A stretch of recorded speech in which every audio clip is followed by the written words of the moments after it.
Hello, എല്ലാവർക്കും നമസ്കാരം. സരിതയാണേ. നല്ല ചൂട് സാമ്പാറും പപ്പടവും അത് നമ്മൾ മലയാളികളുടെ ഒരു വികാരം തന്നെയാണ്. ഇന്ന് നമ്മൾക്ക് ഏറ്റവും എളുപ്പത്തിൽ നല്ല ടേസ്റ്റി ആയിട്ട് ചെയ്യാൻ പറ്റുന്ന ഒരു പെർഫെക്റ്റ് സാമ്പാറിൻ്റെ റെസിപ്പിയാണ് കേട്ടോ.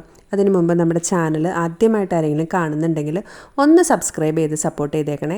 സാമ്പാർ വെക്കുന്നതിന് ആവശ്യമായിട്ട് 1/2 കപ്പ് അളവിൽ തുവരപ്പരിപ്പ് ക്ലീനാക്കി നമ്മൾക്ക് കുക്കറിലേക്ക് ഇട്ട് കൊടുക്കാം. ഒരു 3 വിസിലിന് ഒന്ന് വേവിച്ചെടുക്കാം കേട്ടോ. ഈ സമയം കൊണ്ട് ഒരു ചെറിയ നെല്ലിക്കയുടെ വലിപ്പത്തിൽ വാളൻപുളി ചൂടുവെള്ളം ഒഴിച്ച് ഒന്ന് കുതിർത്തി വെക്കാം. വെന്ത പരിപ്പിലേക്ക് നമുക്കിനി കഷ്ണങ്ങൾ ഓരോന്നായിട്ട് ചേർത്ത് കൊടുക്കണം. അതിനാവശ്യമായിട്ട് ഞാനിപ്പോൾ എടുത്തിരിക്കുന്നത് ഒരു മീഡിയം സൈസിലുള്ള സവാള, 2 പച്ചമുളക്, ഒരു ചെറിയ ക്യാരറ്റ്, ഒരു ചെറിയ കഷ്ണം കുമ്പളങ്ങ, 2 മീഡിയം സൈസിലുള്ള ഉരുളക്കിഴങ്ങ്, 13 അല്ലി ചുവന്നുള്ളി, 1/4 ടീസ്പൂൺ അളവിൽ മഞ്ഞൾപ്പൊടി, ഒരു ചെറിയ കഷ്ണം കായം, 1/2 ടീസ്പൂൺ ഉപ്പ്, ഇവയെല്ലാം കൂടി നന്നായിട്ട് യോജിപ്പിച്ചിട്ട് കുക്കർ അടച്ച് ഒരു വിസിലിന് ശേഷം ഓഫ് ചെയ്തിടാം. എയറൊക്കെ പോയതിന് ശേഷം നമ്മൾക്ക് കുക്കർ ഓപ്പൺ ചെയ്തിട്ട് ബാക്കിയുള്ള കഷ്ണങ്ങളും കൂടി ചേർത്ത് കൊടുക്കാം കേട്ടോ.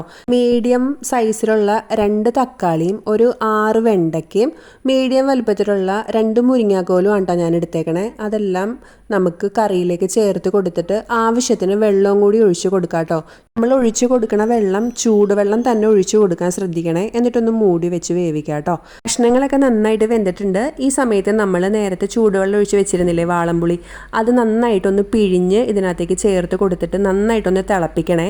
ഈ സമയത്ത് ഉപ്പൊക്കെ ഒന്ന് നോക്കണം. ഇനി നമ്മൾക്ക് ഇതിനകത്തേക്ക് ചേർത്ത് കൊടുക്കേണ്ടത് സാമ്പാർ പൊടിയാണ്. 2 ടേബിൾ സ്പൂൺ അളവിൽ സാമ്പാർ പൊടി കുറച്ച് വെള്ളം കൂടി ഒഴിച്ച് മിക്സ് ചെയ്തിട്ട് കറിയിലേക്ക് ചേർത്ത് കൊടുക്കാം. ഇനി നന്നായിട്ടൊന്ന് തിളക്കട്ടെ കേട്ടോ. ഒരു 2-3 മിനിറ്റ് നന്നായിട്ടൊന്ന് തിളച്ചതിന് ശേഷം നമുക്ക് സ്റ്റൗ ഓഫ് ചെയ്യാം. ഇനി നമ്മൾക്ക് ഇതിനകത്തേക്ക് കുറച്ച് മല്ലിയില ചേർത്ത് കൊടുക്കണം കേട്ടോ. താല്പര്യമില്ലാത്തവർക്ക് അത് സ്കിപ്പ് ചെയ്യാം. പക്ഷേ മല്ലിയില ചേർത്ത സാമ്പാറിന് ഒരു പ്രത്യേക ഫ്ലേവറും ടേസ്റ്റും ഒക്കെയാണ് കേട്ടോ. താളിക്കുന്നതിന് ആവശ്യമായിട്ട് ഒരു ചീനച്ചട്ടിയിലേക്ക് 3 ടേബിൾ സ്പൂൺ വെളിച്ചെണ്ണ ഒഴിച്ചു കൊടുത്തിട്ടുണ്ട്. അതിലേക്ക് 1 ടീസ്പൂൺ അളവിൽ കടുകും 3 വറ്റൽമുളകും കുറച്ചധികം കരിവേപ്പിലയും കൂടി ചേർത്തിട്ട് നന്നായിട്ട് മൂപ്പിച്ച് നമുക്ക് സാമ്പാറിലേക്ക് ചേർക്കാം. 2 മിനിറ്റ് മൂടി വയ്ക്കാം.